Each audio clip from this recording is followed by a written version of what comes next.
திருச்சிற்றம்பலம். இன்னைக்கு நம்ம நமிநந்தி அடிகளுடைய வரலாறை பற்றி தெரிஞ்சுக்கலாமா?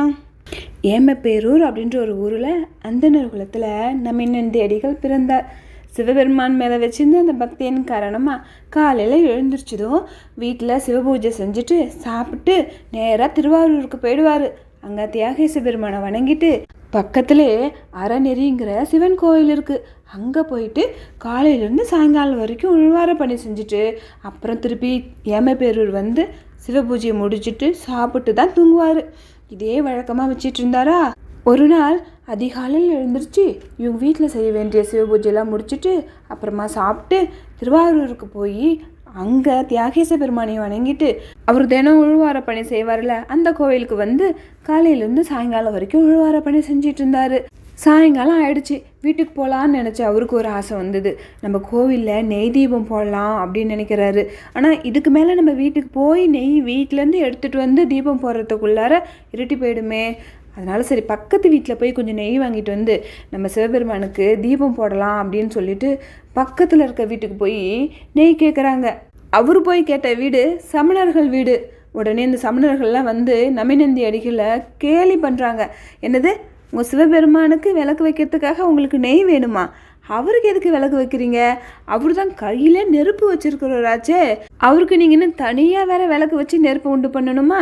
அப்படிதான் நீங்கள் விளக்கு வைக்கணும்னா தண்ணி அகலில் மொண்டு ஊற்றி விளக்கு ஏற்றுங்க. உங்கள் சிவனுக்கு தான் சக்தி இருக்குன்னு சொல்கிறீங்களே, அவர் சக்தியால் எரியட்டும் அப்படின்னு சொல்லி கிண்டல் பண்ண உடனே நமிநந்தி அடிகளுக்கு ரொம்ப கஷ்டமாயிடுச்சு. ரொம்ப சோகமாக கோயிலுக்கு வந்து உக்காந்துட்டு அப்படியே புலம்ப ஆரம்பிக்கிறாங்க. இறைவா, இப்படிலாம் சொல்கிறாங்க பாரு இறைவா, உங்களுக்கு விளக்கு வைக்கணும்னு ஆசைப்பட்டேன், ஒரு நெய் போய் கெட்டதுக்கு உங்களையே இப்படி கேலி பண்ணிட்டாங்களே, எனக்கு மனசு ரொம்ப கஷ்டமாக இருக்குது இறைவா அப்படின்னு புலம்பிக்கிட்டே மனசு கஷ்டத்தோடு உக்காந்துருக்கும் போது அப்படியே ஆகாயத்தில் சிவபெருமான், நமிநந்தியே கவலைப்படாத, நீ இந்த கோவில் குளத்தில் இருக்கிற தண்ணியே மொண்டுட்டு வந்து அகலில் ஊற்றி திரியை போட்டு ஏற்று அது பிரகாசமாக எரியும் அப்படின்னு சொன்னதான் நமிநந்தி அடிகளுக்கு ரொம்ப சந்தோஷமாயிடுச்சு. இறைவனை வணங்கிட்டு இறைவன் சொன்ன மாதிரியே ஒரு சொம்பு எடுத்துகிட்டு போய் கோவில் குளத்தில் இருக்கிற தண்ணியை மொண்டுட்டு வந்து அகலில் ஊற்றி திரியை போட்டு பற்ற வச்சா அது நெய் தீபம் மாதிரி பிரகாசமாக எரியுது. ரொம்ப சந்தோஷப்படுறாரு நமிநந்தி அடிகள். உடனே கோவில் ஃபுல்லாக விளக்கு வைக்கலாம் அப்படின்னு சொல்லிட்டு கோவில் ஃபுல்லாக விளக்கு வைக்கிறாரு.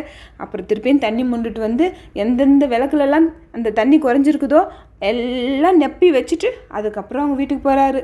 வீட்டுக்கு போய் அங்கே அவர் சிவபூஜை முடிச்சுட்டு சாப்பிட்டு தூங்குறாரு. அப்புறம் அடுத்த நாள் அதிகாலையிலே எழுந்திரிச்சு குளிச்சுட்டு சிவபூஜையெல்லாம் முடிச்சுட்டு திருவாரூருக்கு வந்து தியாகேச பெருமானையை வணங்கிட்டு அப்புறம் அறநெறியப்பர் கோயிலுக்கு வந்து அவரையும் வணங்கிட்டு அப்புறம் கோயில் ஃபுல்லாக உழவார பணி செஞ்சுட்டு சாயங்காலம் ஆன உடனே கோயில் குளத்துலேருந்து தண்ணி மொண்டிட்டு வந்து அகலெல்லாம் நப்பி வச்சு அப்படியே திரியை போட்டு தீபத்தை ஏற்றி வச்சுட்டு பார்த்து சந்தோஷப்படுறாரு, ஆனந்தப்பட்டுட்டு அப்புறம் வீட்டுக்கு வர்றாரு. இப்படியே போயிட்டுருக்குது. அந்த சமயத்தில் தண்டியடிகளால் திருவாரூரில் இருந்த எல்லா சமணர்களையும் துரத்தி அடிச்சிட்டாரு ராஜா.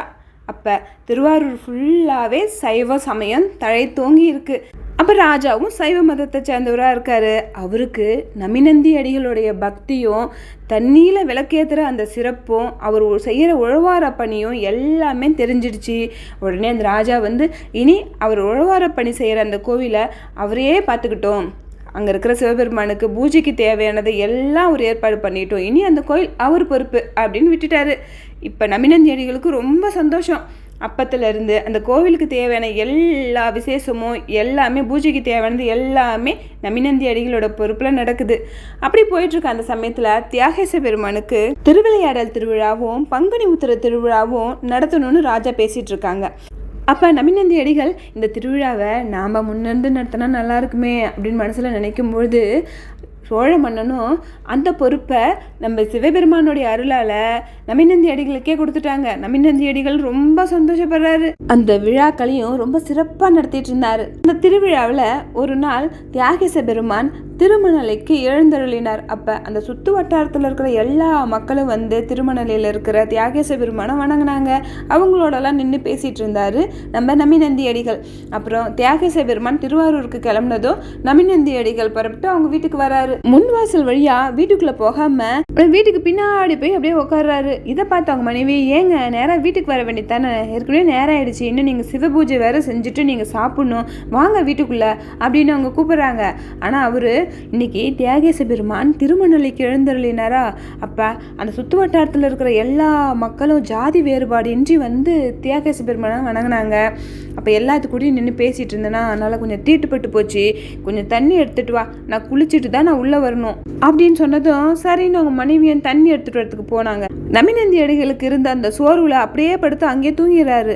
உடனே ஒரு கனவுல சிவபெருமான், நமிநந்தியே, என்னுடைய அடியார்கள்ல ஜாதி வேற்றுமை பார்க்காத, திருவாரூர்ல பிறந்த எல்லாமே சிவகணங்கள் தான், நீ நாளைக்கு திருவாரூருக்கு வா, அங்க உனக்கு எல்லாம் தெரியும் அப்படின்னு சொல்லிட்டு மறைஞ்சிடறாங்க. உடனே தூக்கத்துல இருந்து எழுந்திருச்சு நமிநந்தி அடிகள், நம்ம பெரிய தப்பு பண்ணிட்டோம், நம்ம அடியார்கள்ல ஜாதி வேற்றுமை பார்த்துருக்க கூடாது அப்படின்னு நினைச்சு சிவபெருமானை வணங்கி, இறைவா என்னை மன்னிச்சிருங்க அப்படின்னு கும்பிட்டுட்டு குளிக்காமலே வீட்டுக்குள்ள போயிடுறாரு. அப்புறம் நடந்ததெல்லாம் அவங்க மனைவி கிட்டேயும் சொல்லிட்டு அப்புறம் சிவபூஜை முடிச்சுட்டு சாப்பிட்டு தூங்கிறாரு. அப்புறம் அடுத்த நாள் அதிகாலையில எழுந்திருச்சு சிவபூஜை முடிச்சுட்டு வேக வேகமா போறாரு. ஏன்னா முதல் நாளே சிவபெருமான் சொன்னார் இல்ல, நாளைக்கு நீ திருவாரூருக்கு வரும்போது அங்க இருக்கிறவங்க எல்லாமே சிவகணங்களா உனக்கு நான் காமிக்கிறேன்னு, அதனால வேக வேகமா நடந்து போறாரு திருவாரூருக்கு. திருவாரூர்ல போய் பார்த்தா அங்க இருக்கிறவங்க எல்லாமே சிவகணங்களா தெரியுது நம்ம நமிநந்தி அடிகள் கண்ணுக்கு. உடனே நமிநந்தி அடிகள் ரொம்ப சந்தோஷப்பட்டு கை கூப்பி கீழே விழுந்து எல்லாத்துக்கும் வணங்குறாங்க.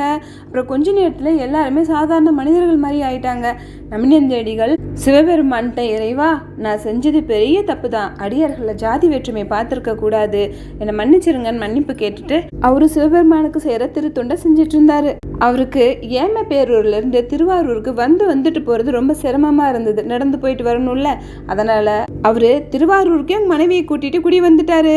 அப்புறம் திருவாரூருக்கு வர அடியார்களை எல்லாம் ஒவ்வொருத்தரையா தனித்தனியா பார்த்து அவங்களுக்கு சாப்பாடெல்லாம் போட்டு கவனிச்சதுனால தொண்டர்களுக்கு ஆணி பொன் அப்படின்னு திருநாவுக்கரசரே இவரை புகழ்ந்து அவருடைய தேவார பாடலில் பாடியிருக்காரு. அந்த அளவுக்கு அடியார்களை அப்படி பெருமையாக நினச்சி அவங்களுக்கு வேணுங்கிறத கொடுத்துட்டு இருந்தாரு.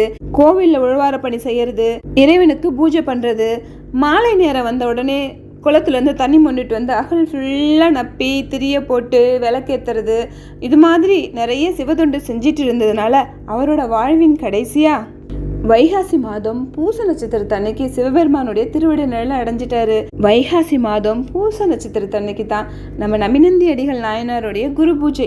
நமிநந்தி அடிகள் எவ்வளோ சுறுசுறுப்பாக இருந்திருக்காரு.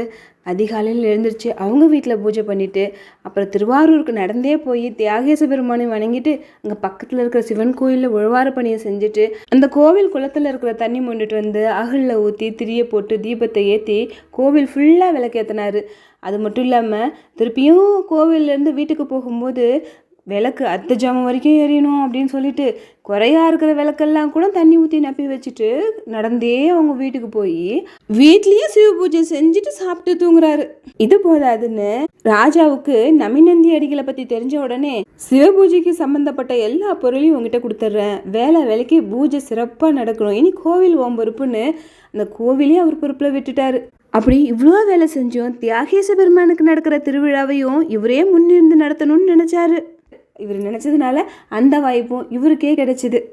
அதையும் சிறப்பாக நடத்தி முடிச்சாரு நம்ம நமிநந்தி அடிகள். திருநாவுக்கரசரே அவரோட தேவார பாட்டில் தொண்டர்களுக்கு ஆணிப்பொன் அப்படின்னு நம்ம நமிநந்தி அடிகளை சிறப்பிச்சு பாடினதுல இருந்து எந்த அளவுக்கு தொண்டர்களுக்கும் அவர் முக்கியத்துவம் கொடுத்துருக்காரு அப்படின்னு தெரிஞ்சுக்கலாம். அந்த காலத்தில் ஒரு பழமொழி சொல்லுவாங்க, இளைச்சவங்க கூட போனாலும் போகலாம், மலைச்சவங்க கூட எங்கேயும் போகக்கூடாது அப்படின்னு. தெம்பே இல்லாமல் இருக்கிறவங்க கூட இப்போ போயிடலாம் அப்படின்னு அவங்க மனசில் நினச்சாங்கன்னா அவங்க நினைக்கிற இடத்துக்கு போக முடியுமா? எவ்வளோதான் பலசாலியாக இருந்தாலும் என்னாலாம் முடியாதுப்பா, என்னாலாம் செய்ய முடியாது அப்படின்னு மலைச்சு போய் நின்னாங்கன்னா ஒரு சின்ன விஷயத்தை கூட அவங்களால செய்ய முடியாதான். அப்போ எண்ணங்களுக்கு தான் சக்தி அதிகம். நம்மளால முடியும்னு நினச்சா முடியவே முடியாதுங்கிற காரியத்தை கூட செஞ்சு முடிக்க முடியும். நம்ம எண்ணங்களுக்கு அவ்வளோ சக்தியும் அவ்வளோ வலிமையும் இருக்குது. சிலர் எனக்கு சிவபெருமானா ரொம்ப பிடிக்கும்னு சொல்லுவாங்க, ஆனால் கோயிலுக்கு போகிறதுக்கே மலைப்பாங்க, ஐயோ இவ்வளோ வெயில் அடிக்குது, எம்பளாலாம் கோயிலுக்கு போக முடியாது, இன்னொரு நாளைக்கு போய்க்கலாம் அப்படின்னு பஸ் வசதி கார் வசதி இருக்கிற இந்த சூழ்நிலையில் சொல்கிறோம். ஆனால் அந்த காலத்தில் கார் வசதியோ பஸ் வசதியோ எதுவுமே கிடையாது, நடந்தே போயிட்டு நடந்தே தான் வரணும். அப்படி தான் அப்போ இருந்த அடியார்கள் எல்லாமே ஆலயத்துக்கு போய் இறைவனை வணங்கிட்டு வந்தாங்க. ஆனால் இப்போ இறைவன் எனக்குள்ளே தான் இருக்காரு, எங்கேயும் இருக்காரு, எல்லா இடத்துலையும் இருக்காரு அப்படின்னு ஒரு சாக்கு சொல்லிக்கிட்டு கோவிலுக்கு போகிறதையே ஒரு பெரிய விஷயமா நினைக்கிறாங்க. நமிநந்தி அடிகள் அதிகாலையில் எழுந்திரிச்சதுலேருந்து ராத்திரி தூங்குற வரைக்கும் சிவபெருமானுக்காகவே வாழ்ந்து சிவபூஜை செஞ்சுக்கிட்டு கோவில் ஃபுல்லாக தண்ணியால் விளக்கேற்றி அப்படி சிவபெருமானை வணங்கினார். அப்படி வணங்கினதுனால தான் அவர் சிவபெருமானுடைய திருவடி நிழலை அடைஞ்சார். நாமளும் நம்மளால் முடிஞ்ச உழவார பணியை கோவிலில் செஞ்சுட்டு கோவிலில் விளக்கேற்றி வச்சோன்னா கண்டிப்பாக நம்ம வாழ்க்கையில் இருக்கிற எல்லா கஷ்டங்களும் போய் நம்ம வாழ்க்கை ஒளிமயமாக ஆகும். ஒரு நம்பி நமிநந்தி அடியார்க்கும் அடியேன் திருச்சிற்றம்பலம். இந்த வீடியோ உங்களுக்கு பிடிச்சிருந்தா லைக் பண்ணுங்கள், ஷேர் பண்ணுங்கள், மறக்காமல் இந்த சேனலை சப்ஸ்கிரைப் பண்ணுங்கள். இந்த வீடியோ பார்த்ததுக்கு ரொம்ப நன்றி.